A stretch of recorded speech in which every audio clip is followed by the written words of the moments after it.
Laura Ingraham joins us live. She, of course, editor-in-chief and co-founder of LifeZette and a Fox News contributor. Hey, Laura, you know, we should point out yesterday everything was all about the stock market. This morning the indications are it's going to open way up because a bunch of bargain hunters are out there at the very least. Donald Trump was on this program yesterday talking about how one of the contributing factors was the fact that we and China, you know, we are coupled, our economies. He was on our program. Then last night he went on with Bill O'Reilly, and Bill asked him about the president of China who's going to come to Washington, D.C., and the president's going to throw him a big state dinner. What would Donald Trump do? Here was his answer.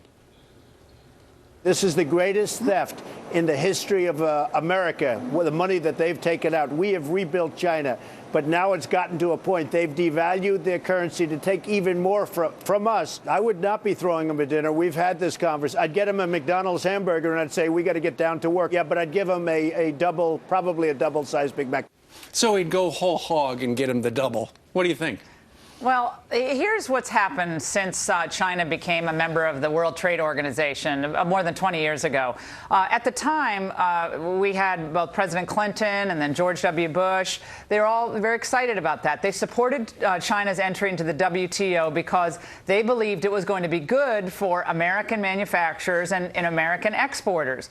In fact, what's happened is we have the largest trade deficit with China of any countries in the world. Last year was about $315 billion. That means our exports versus their exports, you know, the balance is way off. So people on Fox Business this morning, I saw they were talking about, well, we can't be protectionist toward China.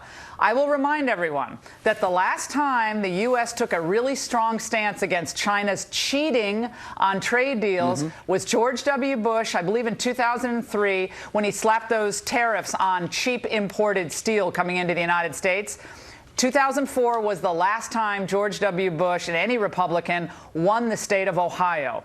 We have to have a really clear view on what trade is supposed to do for America. Is it supposed to just accrue to the benefit of a handful of global corporations that do really well with this current deal with China that we have? Or is it supposed to redound to the benefit of American families? Cheap stuff. Beyond just getting cheap stuff at Walmart. Because as we saw yesterday, there is a price to be paid for this linkage we have with China. Well, so I think to that extent, Trump is onto something regarding the trade deals. Well, I just think, too, there's some problems with cyber hacking and the fact that half of our Air Force has been mirrored and replicated and become China's Air Force with our cutting-edge planes and designs as well as ships. I mean, it's hard to throw a state dinner for people who are stealing all your stuff. Yeah. I worked for President Reagan, and I remember in 1987 when Gorbachev came to the White House for the big state dinner and state visit. That was historic because, remember, we were rewarding the Russians because Gorbachev was moving toward,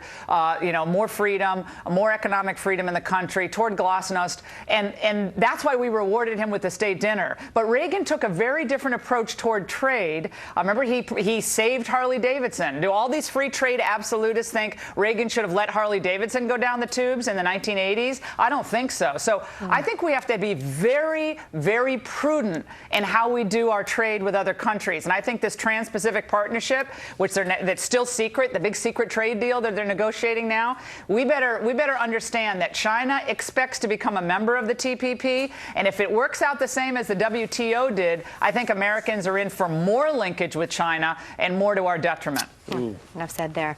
Laura, let's move on to terror here. So the dad of one of the Americans, the hero Marine who took down the terrorist, said that we have a problem right now. We're talking about that train ride in France. This dad says that we have to stop being so politically correct with terror.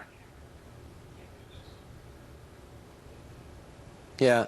That's pretty much what he said. You know what he went on to say? I have his quote. He actually said, it's better to die like a lion than be slaughtered like a sheep. The terrorist coward deserved what he got, and the PC crowd needs to recognize terrorism for what it is. Is this the new face of terror and defense that we are seeing now?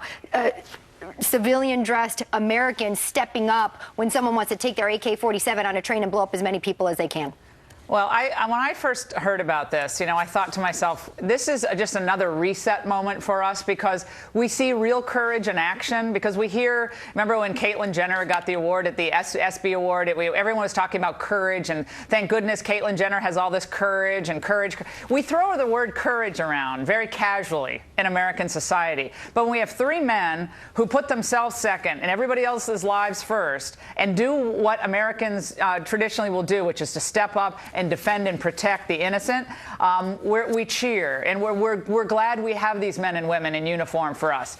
And I think the father is on to something, because the New York Times, within hours after this event, the New York Times was falling all over itself to remind everyone that no one should make any grand conclusions about Islam and that this is an Islamic jihadist because this is probably another crazy lone wolf. No one ever wants to connect the dots to the radicalism that is spreading around the globe, and they all want to pussyfoot around what we want to call this. And so I think the dad is on to something. And again, getting back to Trump, that's why despite all of Trump's bluster, when people hear the politically correct attacks that he lays out, they cheer, right? Because everyone's kind of tired of it. It's getting now ridiculous. Everybody's offended by everything that everyone says, and no one can say anything without offending, this or that special minority group. But Laura, we're worse than Europe. I mean, they're cracking down. They're beefing up their surveillance. They're beefing up their anti-terror activities, and we're pulling back.